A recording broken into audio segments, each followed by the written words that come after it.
Of days welcome ചെയ്യാനുള്ള ത്വര കൊണ്ടാണെന്നറിയില്ല, എല്ലാ ഫ്രൈഡേയ്സും ഞാൻ നല്ല എനർജറ്റിക്കാണ്. അങ്ങനെ ഇരുന്നപ്പോഴാണ് പെട്ടെന്ന് മുട്ട പഫ്സ് കഴിക്കാനുള്ളൊരു മോഹം കലശലായത്. ഒട്ടും മടിച്ചില്ല, നേരത്തെ മേടിച്ച് വെച്ചിരിക്കുന്ന പേസ്ട്രി ഷീറ്റ് എടുത്തു. പിന്നെ 3 നേരത്തെ ഓർഡർ ചെയ്ത് വെച്ചിരുന്ന ഈ ക്യൂട്ട് എഗ് ബോയിലർ ഉണ്ട്, മുട്ട പുഴുങ്ങാൻ വെച്ചു. 5 മിനിറ്റ്സ് മൈക്രോവേവ് ചെയ്ത് കഴിഞ്ഞ് കഴിഞ്ഞാൽ ഷടേന്ന് മുട്ട പുഴുങ്ങി കിട്ടും. പിന്നെ വേണ്ടത് നമ്മുടെ ginger garlic paste, onions, green chilli, കറിവേപ്പില. വെളിച്ചെണ്ണ ഒഴിച്ച് കടുക് പൊട്ടി കഴിയുമ്പോൾ ഒനിയൻ നന്നായിട്ട് വഴറ്റിയെടുക്കുക. ഉപ്പ്, മഞ്ഞൾപ്പൊടി, മുളക് പൊടി, മല്ലിപ്പൊടി, ഗരം മസാല ഇതെല്ലാം ചേർത്ത് നന്നായി മൂത്ത് വരുമ്പോൾ കുറച്ച് വെള്ളം ചേർക്കുക. ഒത്തിരി ലൂസായി പോകരുത്. ഇച്ചിരി ഡ്രൈ ആയിട്ടിരിക്കുന്ന ഗ്രേവിയാണ്, മസാലയാണ് എഗ് പഫ്സിന് നല്ലത്. മസാല റെഡിയായി കഴിഞ്ഞപ്പോൾ മുട്ട റെഡിയായി വന്നിട്ടുണ്ട്. അപ്പോൾ അതിൻ്റെ തോടെല്ലാം കളഞ്ഞ് കട്ട് ചെയ്ത് റെഡിയാക്കി വെച്ചു. ഇനി നമ്മൾ പഫ്സ് മേക്കിംഗ് പ്രോസസ്സിലേക്ക് പോകണം. അതിന് മുന്നേ ഓവൻ ഒന്ന് പ്രീ ഹീറ്റ് ചെയ്ത് വെക്കാൻ 220 ഡിഗ്രിയിലാണ് പ്രീ ഹീറ്റ് ചെയ്ത് വെക്കുന്നത്. പിന്നെ നമ്മൾ ഈ ചപ്പാത്തി പരത്താൻ ഉപയോഗിക്കുന്ന സിലിക്കോൺ ഷീറ്റ് ഉണ്ടല്ലോ, അതിൻ്റെ മുകളിലേക്ക് ഞാൻ ഈ പേസ്ട്രി ഷീറ്റ് ഒന്ന് വിരിച്ചിട്ട്, കാരണം ഇച്ചിരി തിക്നെസ്സിലായിരിക്കും ഈ പേസ്ട്രി ഷീറ്റ് നമുക്ക് കിട്ടുന്നത്. അപ്പോൾ അതിൻ്റെ തിക്നെസ് ഒന്ന് ബാലൻസ് ചെയ്യാൻ വേണ്ടിയിട്ട് ഇതിൽ മൈദപ്പൊടിയോ അല്ലെങ്കിൽ ഗോതമ്പ് പൊടിയോ ഒന്ന് സ്പ്രെഡ് ചെയ്തിട്ട് ഒന്ന് പരത്തിയെടുക്കാം. പിന്നെയുള്ളത് പിസ്സ കട്ടർ വെച്ചിട്ട് ഇത് എത്ര പഫ്സ് വേണമെന്നുള്ളതിനനുസരിച്ചിട്ട് നമ്മൾ കട്ട് ചെയ്തെടുക്കാം.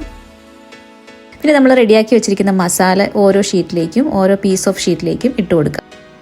എനിക്കിത് ഭയങ്കര സാറ്റിസ്ഫൈങ് ആയിട്ടുള്ളൊരു പ്രോസസ്സായിട്ടാണ് തോന്നിയത്. കാരണം പേസ്ട്രി ഷീറ്റ് അവൈലബിൾ ആണ്, ഓവനും ഉണ്ടെന്നുണ്ടെങ്കിൽ വളരെ ഈസി ആയിട്ട് നമുക്ക് പഫ്സ് ഉണ്ടാക്കിയെടുക്കാൻ പറ്റും. നെക്സ്റ്റ് നമ്മൾ പുഴുങ്ങി വെച്ചിരിക്കുന്ന മുട്ട ഓരോ ബേസിലും വെച്ച് കൊടുക്കുക. ഇനിയാണ് ഇതിൻ്റെ മെയിൻ പരിപാടി. ഈ ഓരോ ഷീറ്റ്, ഓരോ ബേസും നമ്മൾ മടക്കി ഇതിൻ്റെ കോണുകൾ ചേർത്ത് മടക്കുകയാണ് പഫ്സിൻ്റെ ഷേപ്പിൽ വരാൻ വേണ്ടിയിട്ട്. ഇപ്പോൾ നമ്മൾ ഇതിൻ്റെ മസാല പുറത്തേക്ക് പോകാതിരിക്കാൻ വേണ്ടിയിട്ട് എല്ലാ ഗ്യാപ്പും നന്നായിട്ട് ക്ലോസ് ചെയ്യണം. ഈ ഓരോ പീസ് ഇതേപോലെ മടക്കി പഫ്സിൻ്റെ ഷേപ്പിൽ നന്നായിട്ട് സെക്യൂറായിട്ട് മടക്കിയതിന് ശേഷം നമ്മൾ ബേക്കിംഗ് ട്രേയിലേക്ക് വെക്കാം.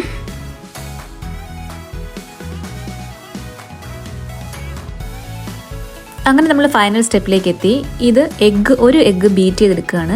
ഇതെന്തിനാണെന്ന് ചോദിച്ചാൽ നമ്മൾ റെഡിയാക്കി വെച്ചിരിക്കുന്ന ഓരോ പഫ്സിൻ്റെ മുകളിൽ ഇങ്ങനെ എഗ്ഗ് വാഷ് ചെയ്യുകയാണ്. ബ്രഷ് വെച്ചിട്ടാണ് ചെയ്യേണ്ടത്. എൻ്റെ കയ്യിൽ ബ്രഷ് ഇല്ല, അപ്പോൾ ഞാൻ സ്പൂൺ വെച്ചിട്ട് ഇങ്ങനെ ചെയ്യാണ്.